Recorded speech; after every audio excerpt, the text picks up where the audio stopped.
What is going on, everybody? Christopher Culbertson here, and we are back. I mean, the weather's not great, but we're out here.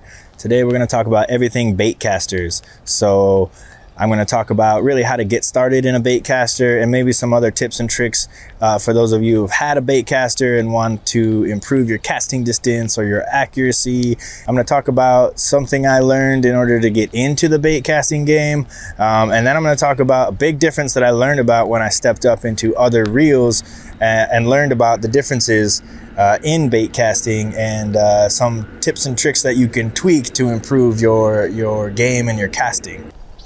Right now what I'm doing is just rigging up one of my rods. Now this is pretty much the rod I learned how to use a bait caster on consistently. I used a lot of different brands when it came to bait casting. I mean, when I got into it, I remember I had an Akuma, I had an Abu Garcia, I had the Daiwa, I had a Luz for a little bit, you know, and I remember I was just trying to figure out all the different ways that different companies were making the bait caster. And ultimately I settled on Daiwa because my spinning rods at the time were Daiwa, or one spinning rod I had from Grandpa was a Daiwa.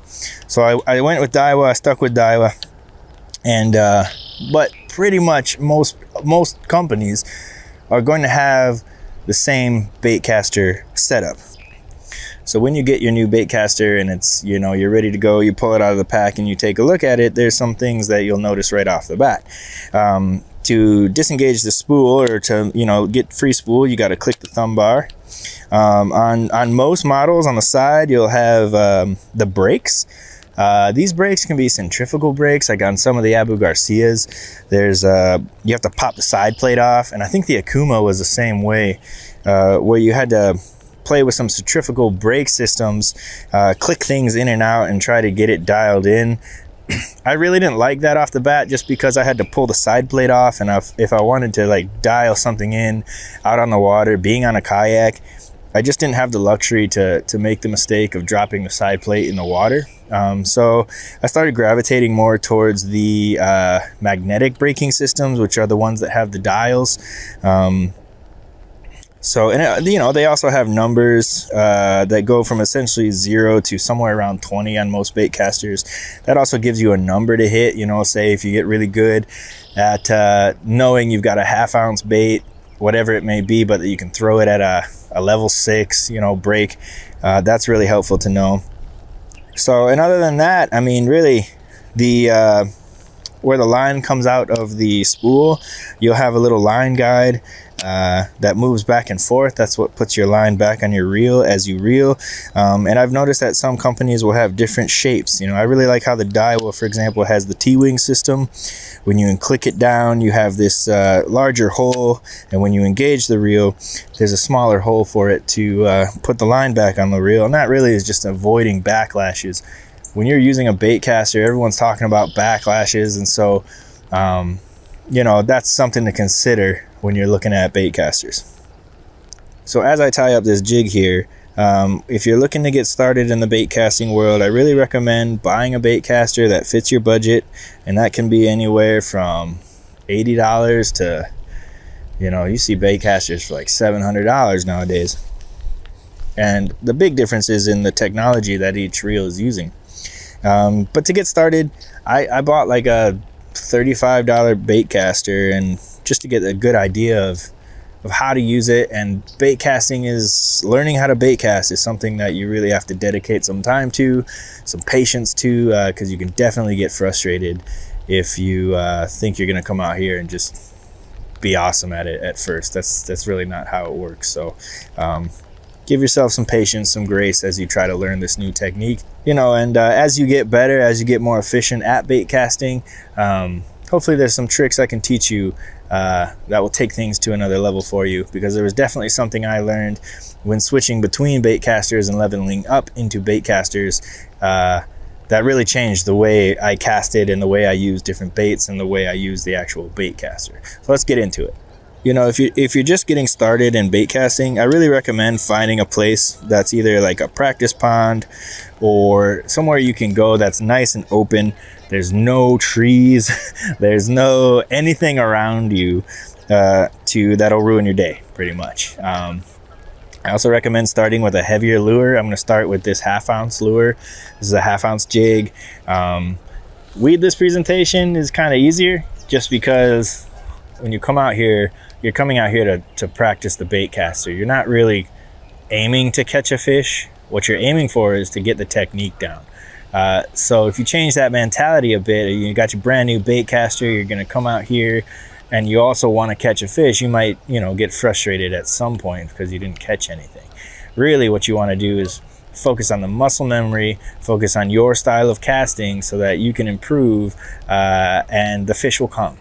Just have some patience with it. Now, when you first look up on YouTube or anywhere else how to throw a bait caster, the first thing you're going to see is 100,000 videos of how to do it. Most of those videos are going to say the same thing, how to avoid the backlash. And something I learned is on bait casters, you have a spool tension knob. And what the spool tension knob is, it's on the right side of your bait caster. And I'm not too sure, I throw with a right handle, so I'm not sure if it's the same on the left side. I'm assuming it would be. But basically you want to find that spool tension knob. And what it is it's a screw. And as you tighten that screw, it's going to tighten the pressure on the spool, which will change the way the line comes off the spool. All right, so if it's tighter, the spool will spin slower. If it's loose, the spool will spin faster. That will be a big difference because that's going to play into how you use your brakes and how you set up your braking systems. Okay, so what you're going to want to do for the kind of beginner, the first time you ever start throwing a bait caster, is get everything set up, right? Put your line on there, get your lure on there.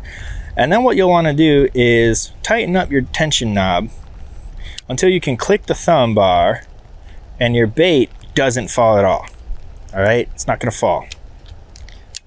All right. Also, to start, put your brakes all the way to 0. Take your brakes all the way off. Then what you're going to want to do is, with the spool open, free, you've clicked your thumb on it, back off on the spool tension until it falls.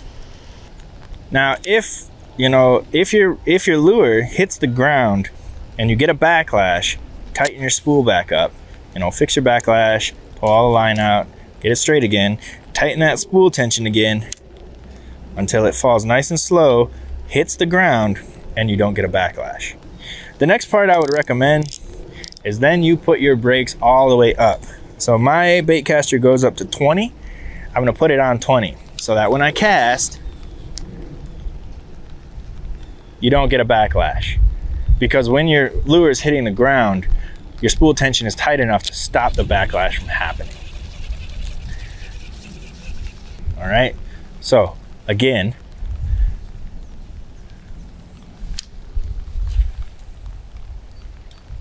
and it will stop. You don't get a backlash. And that's all the way up at 20. Your brakes are all the way on, you throw it out, no backlash, okay? Now, just getting the release of your thumb, right? Because I mean, this is like, you do it so much, it becomes muscle memory. But basically, you open up your spool, you hold your thumb on that spool, and as you go to throw, right, you let go of your thumb. Finding where to do that takes a long time. It took me a long time when I first started learning the bait caster. Finding out when to let my thumb go. If you let it go too late, your bait goes straight into the ground, you're gonna get a backlash. You let it go too early, your bait's gonna fly up there into the sky and not go where you want. So what you're gonna wanna do is just find an open space. And I'm not even throwing at the water. Right now I'm looking at a plant, and you're just gonna cast. You're not gonna get a backlash because you've set it up for this kind of beginner level, and you can throw it and you're fine. Something I learned when I was doing my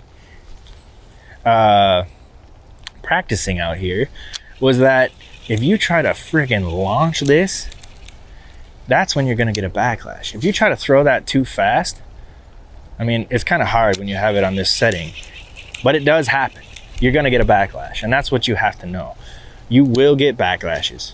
You're going to have a bad cast, and it's just not going to go your way. If that happens, don't get frustrated.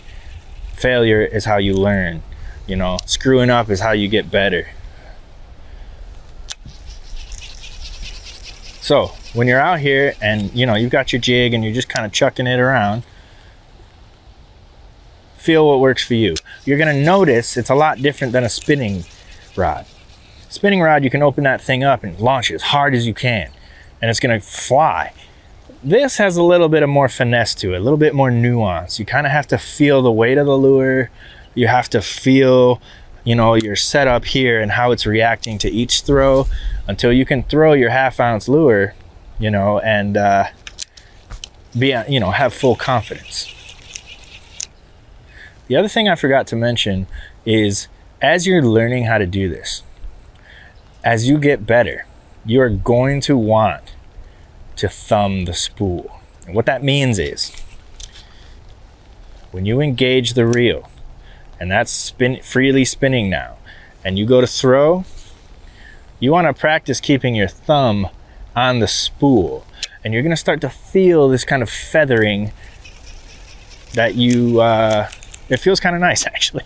You're going to throw it out and just lightly keep your thumb on it, very, very lightly. It doesn't have to have a lot of pressure, and what your thumb is doing is your thumb is acting like a brake itself.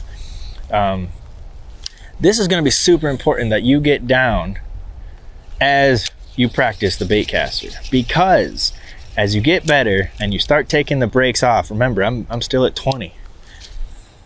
As you take your brakes off, your thumb is going to start acting as the brake in some cases, and you'll be able to get better distance by taking your brakes off.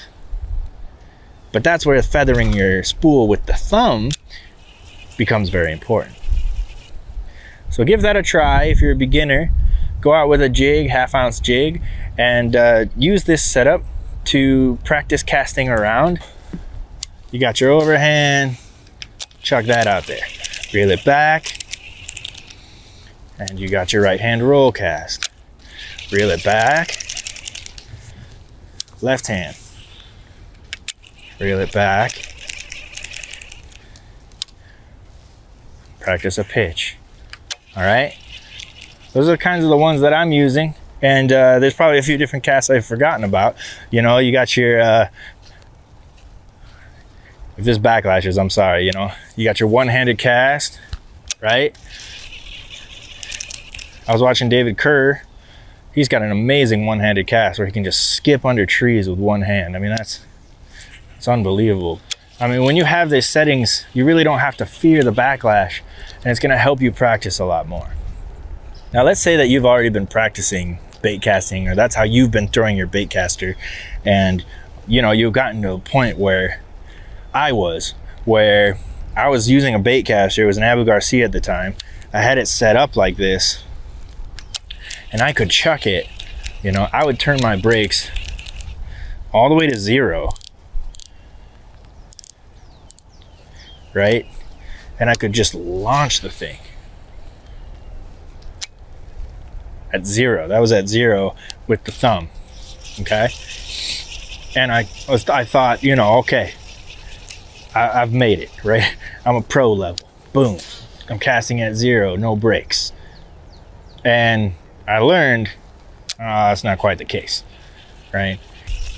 When I stepped up into the next level of bait caster for the Tatulas, thinking I was ready for it because I was casting at 0 brakes and a tight spool tension, I learned something I didn't know before.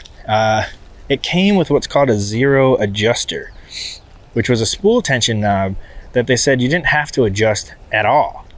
And that was something that I didn't quite understand, because all the YouTube videos I'd seen previously had said, you know, take whatever lure you've got, tighten it all the way up, open your spool tension, let it drop. If it hits the ground with no backlash, you're good to go. So for me, it was like set the spool tension with every lure you're using. And I learned pretty quickly that that's actually not the case.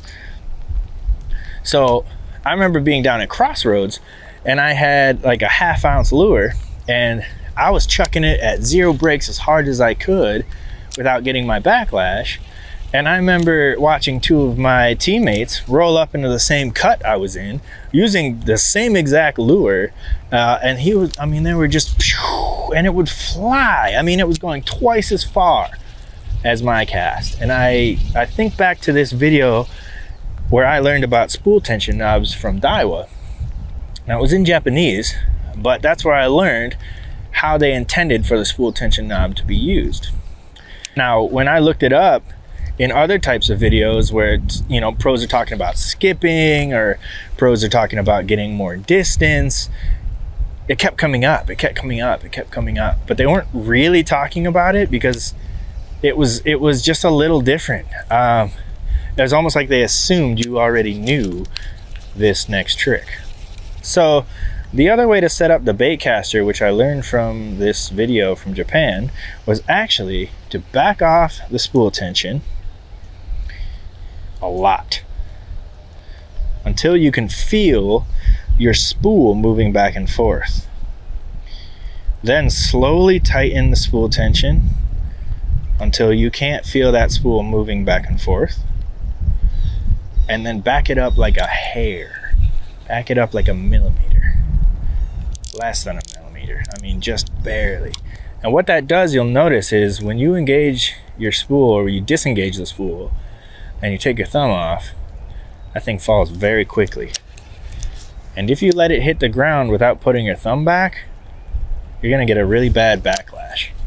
And that's why I say, if you're gonna use that first beginner step of using the baitcaster, get in the habit of feathering your thumb as you're casting.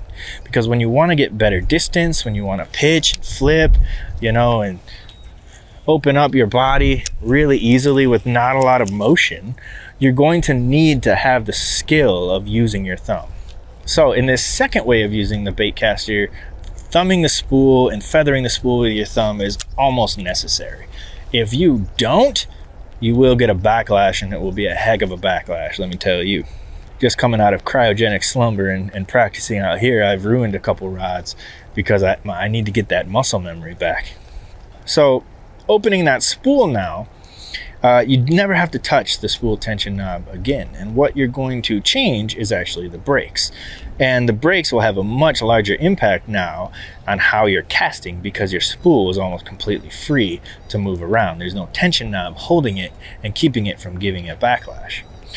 So what you're gonna do is, again, start at 20. And with your brakes at 20, give it a cast. And this time, remember to feather the spool.